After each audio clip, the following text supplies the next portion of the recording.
Again.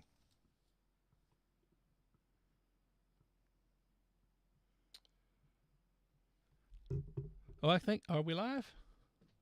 Somebody let me know. I hope we got this worked out now. Is it going to be on the old stream or the new stream? I created a new one. Okay. So let me hold on. I'll pull up YouTube and look. Here we go. Looks like we're live. Yeah? Okay. We are live. Uh, there's, looks like there's only one person watching. Hello, whoever you are. So somebody, please, would you let us know if you can hear us? Do a chat. Peculiar people. Hey, Toby. Good. Can you hear us? Yes, it is. It's a new stream, y'all. A new stream. I had to just can the other one and restructure this. So you should be seeing James and me. We're waiting on Curt, and you should see Ham Radio Adventure Guy's YouTube channel splash screen up there. So let me know that you can hear James and me, as well as you can see Ham Radio Adventure Guy up there, please. Curt says he don't have the invite. I've sent it to him twice. Right. Let me go back in here and let me try it again. So he just texted again. Found it. He got it. I bet it was in spam or something. Okay, well, so while we wait on Curt to get here, Curt's going to help us with questions. Hopefully we got the technical snafus. Oh, so let me tell you one thing that was wrong, guys. You have to start your Zoom session before you start Streamlabs, and I didn't undo all that from the test we did. And so what happens is you get no video. You have to start Zoom and then Streamlabs. So there, I learned something. So I'm new to this, guys. You know, those of you who watch my channel, I'm usually pointing at a radio and talking to you. So this is new territory for me, but I'm excited to have James Mon here, who is the Ham Radio Adventure Guy. And we're going to learn a little bit about Pota, and then the main reason for this video is I want my subscribers to help James. He is so close to 1,000 subscribers. So if you're not familiar with what that means for YouTube, right now YouTube runs ads on his videos, and he gets no money from it. See, we don't have control over that. And it's not much money anyway, but hey, why give all the money to YouTube for free? YouTube will probably censor me for saying that. But so what we want to do is we want to get James. He's at 960 subscribers. So if 40 of you or more will subscribe to James's channel tonight, you will help him get to that 1,000 mark, and then YouTube will have to start cutting him in. It's a little bit irritating. They did it to me too. You have no choice over the ads. You don't even know what ads are going to run. You have no choice over that either. So please help me out if y'all would. Go ahead and help James reach the 1,000 mark so YouTube's not grabbing all of that big cash. To be honest with you guys, it might buy you a burger at McDonald's. You know, these people that maybe have 1 million subscribers, they might be doing okay. But Ham Radio, we're a little bit of a niche. Do we have... There he is. Curt's with us. All right. See you. So now let me move things around. Again, we've got the, I'm going to put me on bottom. Whoops, wrong thing. Oh, I got to do that in Zoom. Man, it's crazy having multiple screens like this. Okay, we still got James cut off a little bit. Tell you what, let me do this. I'll cut me off. I'm not going to try to figure all that out yet. That's good enough. Okay, so first of all, let's get into James Mon, KE4PZN, is the man of this half hour. And he is a prolific Pota activator. So I'm Sota, and I get them all confused. And I know there's IOTA. I found out the other day there's Bota. So, but James is a prolific Pota operator. Literally almost every day he activates at least one summit, right, James? I mean summit, park. Actually, every day. I've actually activated every day in 2022. Wow. So for my viewers who may be new to amateur radio, I think I have a good many viewers that is their situation. They're new. and they're maybe still learning their way around a radio. But what we do with Sota and Pota is mix outdoors with our interest in radio. So tell us a little bit about what Pota is, James. Okay, what Pota is Pota's a drug. I'm just kidding. I'm just kidding, but I am addicted. I'm very addicted. Pota is Parks on the Air. So basically, activators, which is what I am, will go out into state parks. Some wildlife management areas are considered parks. Some historical markers.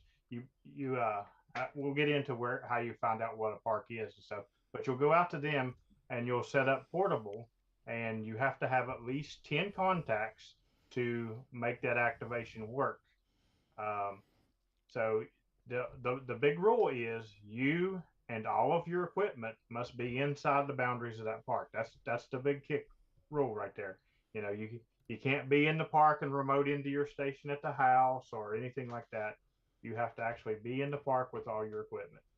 And basically, you go out in the great outdoors and you have fun. Well, that's awesome. That's awesome. And it's similar to what we do with Summits on the Air, except we put a backpack on our back and we haul a 5-pound radio and antenna and big old battery. No, I did do that all the way to Mountain Goat and a half, what they call it in Sota. And then I finally scaled down from a 5-pound radio to a 7-ounce, but that meant I had to go CW only.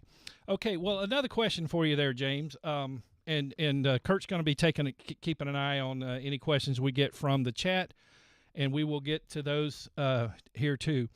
How do you get started with Pota? Is there a registration, and does it cost? There is a registration, but it does not cost anything. Basically, you would just go to parksontheair.com, and right up in the corner, you will see a place that says log in, and you'll click log in, create new account. It takes you all of about a minute to do. Put in your call sign and fill out a couple of things, and next thing you know, get an email and you're a member of Parks on the Air. And here's the kicker with that. Let's just say that over the last 2 years, you've actually been at home and you've been dialing through the radio, and you heard somebody doing Parks on the Air and you worked them and they put you in their log. When you become a member of Parks on the Air, you actually get credit for those contacts as long as that activator turned in those logs. Ah, wow. And you guys call what we call chasers in Sota, you call hunters?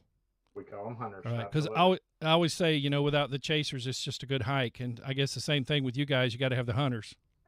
Absolutely. And, well, my hunters are the most loyal hunters of hunters. They call themselves the Pota cult is what they call themselves, actually. And they will go beyond anything to get in the log with me as much as they possibly can. It's all a big. They say Parks on the Air is not a competition, but you tell my hunters that, and they're going to tell you you're crazy. Yeah. We have similar people in Sota. So now, how do you plan an activation? I mean, how do you know where to go? Well,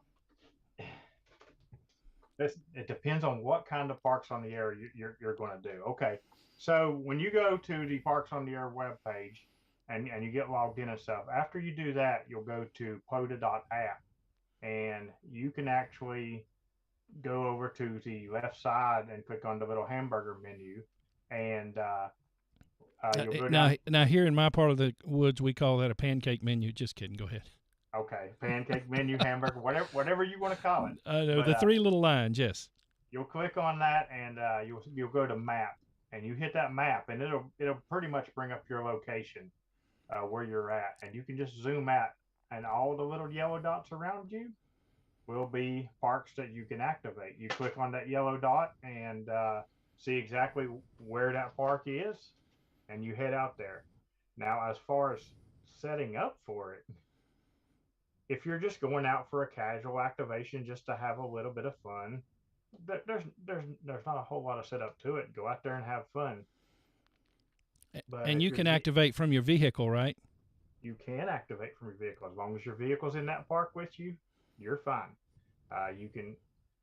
during really rainy times or really ice stormy times, I'll activate from my vehicle. I prefer to get out and get away from the vehicle a little bit. But and I've even done some sodas. Well, I've done a soda that was a Pota. Right. How about Yeah. that? But you can do that. But it Parks on the Air has something for everybody. I mean, if you like digital, you can do FT8. Any contact counts for Parks on the Air as long as it's not over a repeater. So if I'm just randomly scrolling through the dial and I catch Doug and Curt here rag chewing, and I just throw out my call sign, hey guys, can you give me a radio check? And they Mm. give me their radio check with their call sign. I can put their call sign in, and that's a contact. Guilty.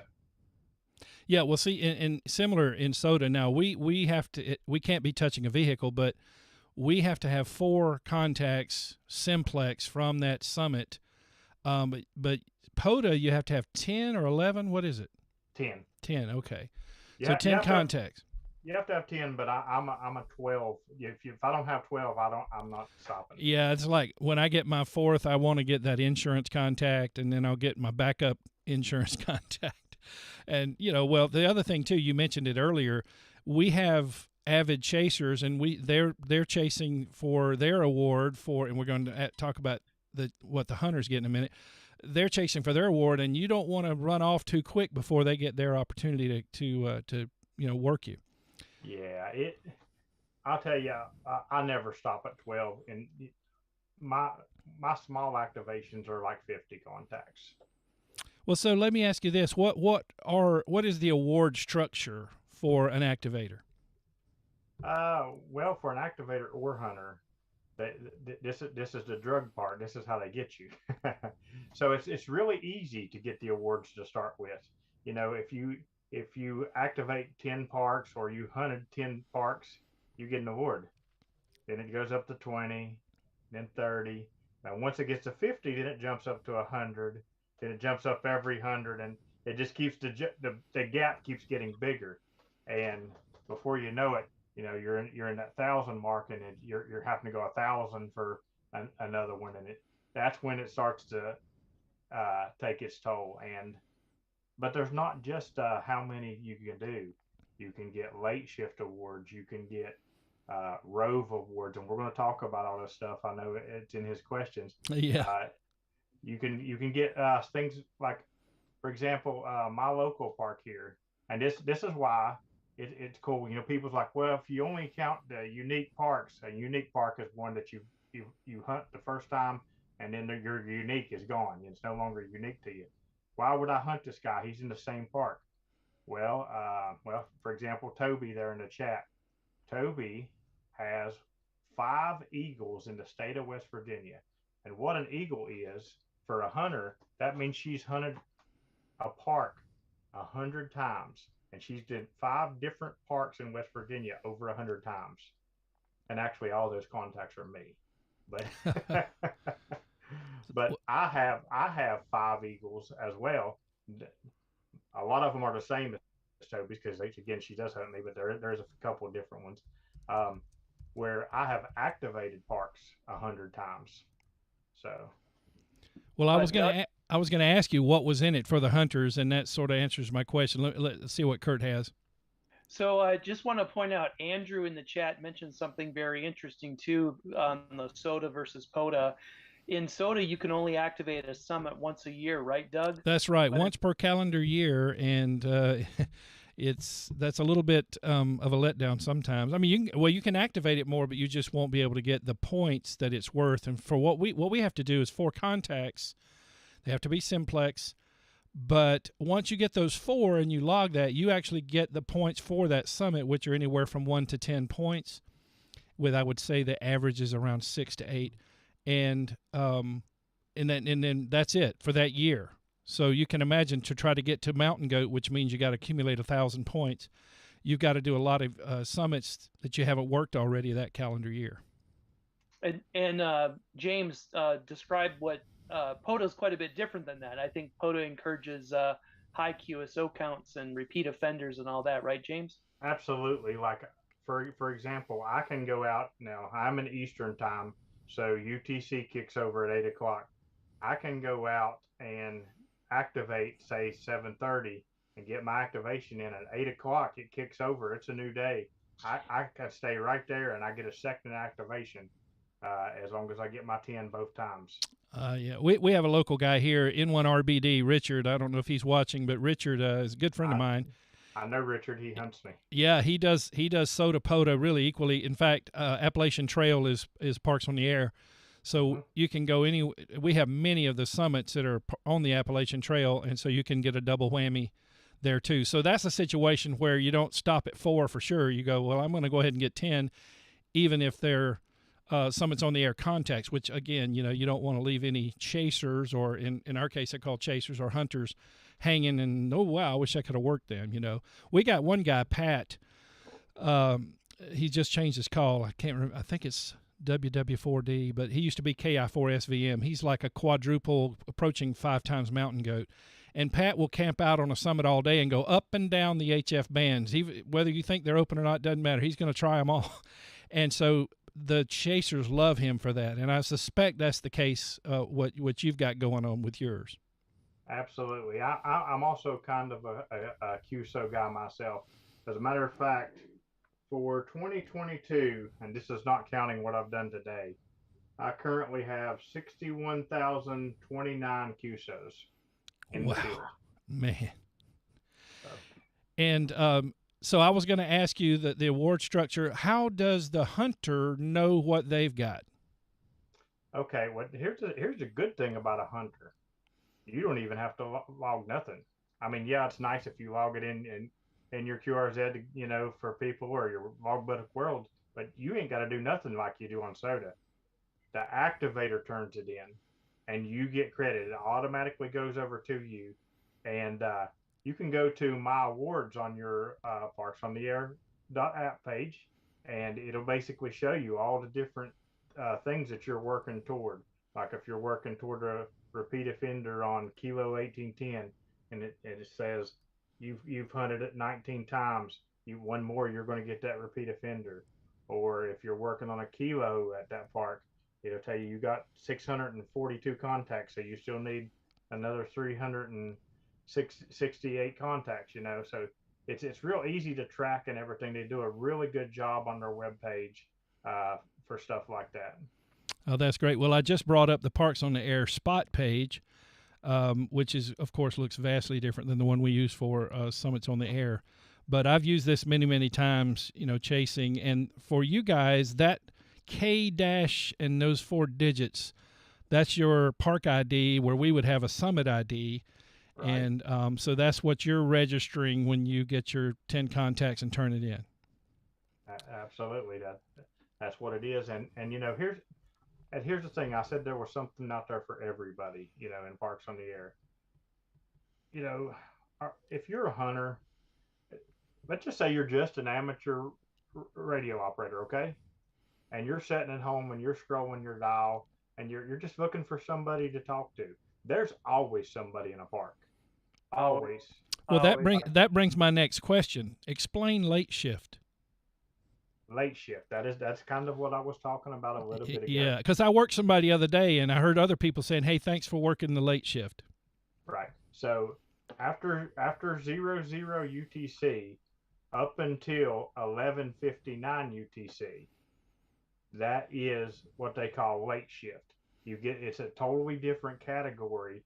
For example, let me see here. Let me grab this. So this award right here is a late shift activator award. Well, that looks nice. And no, it's not up to date, of course. I think I have activated 300 and some late shifts this year. Wow. So yeah, I'm kind of a night owl when it comes to Parks on the Air, because if I don't, I was being modest when I said I do a park a day. I'm really closer to about 3 a day. Wow. So tell us what roves are. Roves are fun. Roves are a lot of fun. That's ROVES. Yes, they're not for everybody. They're definitely not for everybody. Roves is when you want to do multiple parks in a day, in a UTC day. Well, I mean, a Rove you could do it for a week, but as far as the awards go, they're in a UTC in a 24-hour day. But a Rove, and when I'm doing big roves, I start really early in the morning. Like my first activation, I'll probably be out there about 7 o'clock. But that means I left my house, because I travel to different states, and I do this because first off, I've activated every park in West Virginia. Another thing, I'm the only person that's done. But I'll go out and I'll start, and I'll do. I've been known to do 19 or 20 in a day before. Wow. Wow. And that is setting up my whole station, getting at least 10 contacts, well, at least 12. But, yeah, I see, Curt. Well, yeah, I was just going to say one quick thing. My brother and I, for Sota, because we were, striving for mountain goats so quick, we would try to do 3 a day. We actually did 6 one time, but to qualify that, 5 of them were drive ups, which we love in Sota because we don't get so many of those. And then one of them was a bushwhack. We earned that one. Curt, do we have a question? We do, and I ask both of you guys the same question, but slightly different. Okay. Okay. For you, Doug, how do you know if you're within the boundary of a Sota summit? If you don't have cell service or the Sota Goat app, what do you do to make sure you're in the boundary of the summit? That's an excellent question. Well, on the Sota page, you actually go and find the summit. The name of the summit tells you how high it is, and you'll see notes, activation notes you can read that other people have put up there, and a GPS track. And I can download that into my phone. I use an app called Gaia, Gaia. Some use All Trails. It's a GPX file. You put that in there, and actually, those GPX files are created by, thankfully, the guys who literally blazed the trail ahead of us and made those files for us. And that file will take you to the summit. But the rule is we have to be within 80 vertical feet of the summit proper for it to count. So you don't have to be sitting on top of the rock, but you got to be, vertically speaking, 80 feet from it. But the GPX tracks will also, the GPS tracks that are GPX files, Golf Papa X-ray files, will lead you to the summit. And most of them by now have GPX files available for them. All right. Thank you, Doug. That's a great answer. And I'm going to ask you the same thing, James, but with a Pota flavor twist. How do you know you're within the boundaries of a park? Over. Well, state parks are easy. They're very well marked. But if you get out and do like the wildlife management areas and stuff like that, or like national forests and stuff, those are very big. And when I do roves, I will set up on the part of that national forest closest to my next park. I may not necessarily go where that little marker shows on Pota. That's just a marker. As long as so I will go to the if it's a national park, I'll go to the national database and look at their maps and find out exactly where I need to go. But if it's state, you just go to your local DNR pages and pull up their boundary maps and see if it works. Also, for example, like if you're going to do a twofer, that's how you found if it's a true twofer. And a twofer would be that 2 parks at once, because certain places, for example, a trail, a trail or a trail could be in the middle of a national forest, and as long as you're within 100 foot of that trail in that national forest, that's a twofer. But then let's say that there's also a state park that's in that national forest. If that park does not have its own boundaries, and you'll have to look on the maps to check that, you could make that a threefer. But that's something, sometimes there's a park right in the middle of it, but it has its own boundaries. So you have to really look at the maps and check that stuff. Well, so let me ask you something then, James, regarding that. And yes, I saw a couple of questions in there. One about an 891. I'll get to it. So as far as now I lost. Thought about the 891 and it got me off track. Yes, the 891 is what my 5-pound radio that I carried in my backpack all the way to Mountain Goat and a Half. It is a great radio. To answer that question, I forget who asked that one, but it was a Peculiar People. He's one of my viewers. I wanted to mention, this now I remember what I wanted to ask. So my viewers who are helping us out here, don't forget, please subscribe to James' channel. And James, if they subscribe to your channel, you have video content that will probably teach them some of these things, right? Absolutely. I live stream every week on Wednesday nights, and I typically put out 1 or 2 videos a week, just specifically mostly on Parks on the Air. I am the ham radio adventure guy. I do other things. I have done Sota, and I've actually made a QSO from a roller coaster with a 2-meter radio. But mostly I'm the Pota guy. I'm the go-to Pota guy, and I do videos all the time. And I have a very active community in my Discord and stuff like that. So like you can go over and join my Discord, and you can ask me questions anytime right there. Also, you might help yourself out if you're subscribed to my channel, because when I hit that 1,000 mark, I'm actually giving away 2 antennas on my channel. Ah, there you go, guys. How about that? So let's help James out and get to that 1,000 mark. So we have about 8 minutes left. I saw a question in there, and I forgot to answer a while ago. What do you do when you're on a summit and you don't have cell coverage? That's a good question. Well, through Summits on the Air, there is a guy named Andy over in England. That's where Summits on the Air started back in 2002, I believe. You can register with Andy, and you get this secret cell phone number. Actually, my executive and VIP Patreon supporters have access to a Sota starter document that even shows how to do all that. But with that phone number, you can actually send a text message for a spot. So here's the deal. You may be up there and you can't actually get on. We have an app called Sota Goat, and there's another one for Android. But you can't actually, you don't have data, but you might have texting available. So you can actually text your spot, and that'll work. Now, sometimes, here's a trick I learned from my friend Joel. Sometimes you may have to actually go to airplane mode, set your text up, put it in, go to airplane mode, and then give it a few seconds, then come back out of airplane mode and send your text. There's a little funny, see, when you're up on a mountain, the cell towers, you may be hitting more than one or none, but if you're hitting more than one, it's confusing, and you might actually get a burst out, and then the next thing you know, you're off the tower again. The other option we have is if you do CW, you can post something called an alert, give a heads up, hey, I think I'm going to be on this mountain this date, this time slot. The reverse beacon network is monitoring worldwide for your call sign in CW on all frequencies. So you post what bands you think you'll be on. If it picks you up, it actually spots you for you. So your spot goes out even if you didn't have a cell phone connection. But yeah, a lot of people, non-hams don't realize when they get up on a high mountain, that doesn't mean their cell phone's going to work. So, and let's see, in the 891, that is my radio of choice if I want 100 watts radio for climbing a mountain. Yes, it's 5 pounds, and ounces become pounds when you're hiking, but that radio did the trick for me. It's a boss of a radio. Well, do we have any other questions I missed, Curt?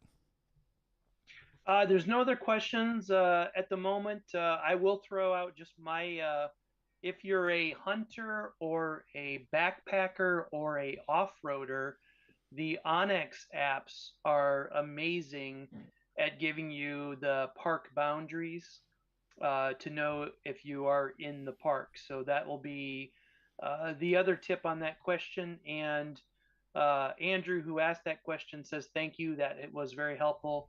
The background for that was Andrew has activated parks that were also summits, but did not submit the summit logs, and he wanted to make sure that he was officially within the summit boundaries before he goes and resubmits the logs.